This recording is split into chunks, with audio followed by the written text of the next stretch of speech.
It's your turn, Andrew. That is faith. I'm a poor fisherman of the Lake of Galilee, and when fishing in the silent nights, in the light of the stars, I had silent conversations with myself. I used to say, when will he come?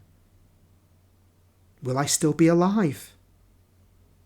Many years are still missing according to the prophecy. For man, whose life is short, even a few dozen years are as long as centuries.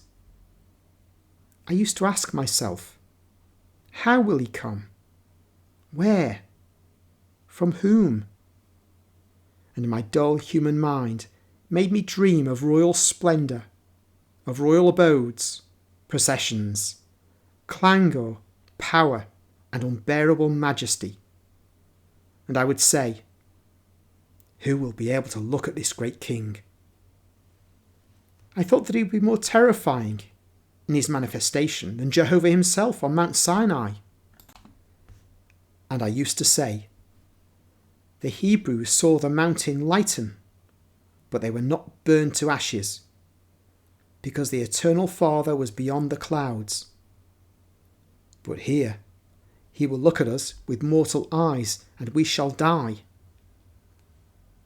I was a disciple of the Baptist, and when we were not fishing, I used to go to him with other companions. It was a day of this month.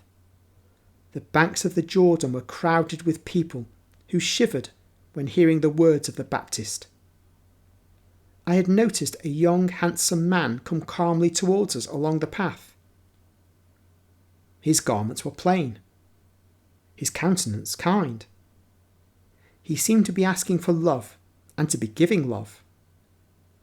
His blue eyes rested for a moment on me, and I felt something that I have never felt again. I felt as if my soul were being caressed, as if I were being lightly touched by the wings of angels.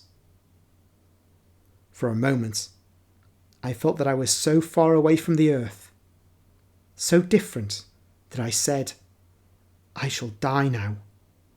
This is God calling my soul. But I did not die. I was fascinated, contemplating the young unknown man, whose blue eyes were now staring at the Baptist. And the Baptist turned round, ran to him, and bowed. They spoke to each other, and as John's voice was as loud as thunder, their mysterious words reached me, who was listening, tense as I was in the keen desire to know who the unknown young man was. My soul felt that he was different from everybody. They were saying, I should be baptized by you. Never mind just now, it is necessary to fulfill all justice. John had already said, someone will come and I am not fit to undo the strap of his sandals. He'd already said, there is among you in Israel one whom you do not know. His winnowing fan is already in his hand, and he will clear his threshing floor, and he will burn the chaff in a fire that will never go out.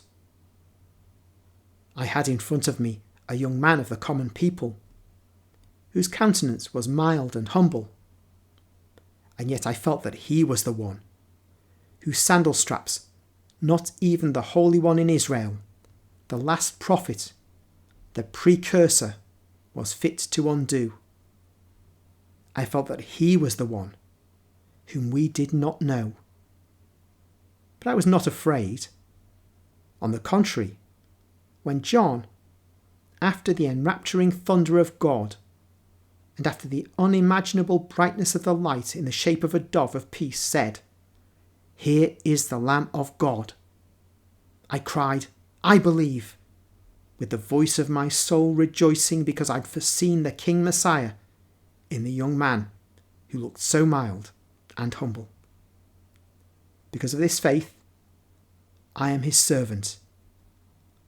Be so yourselves, and you will have peace.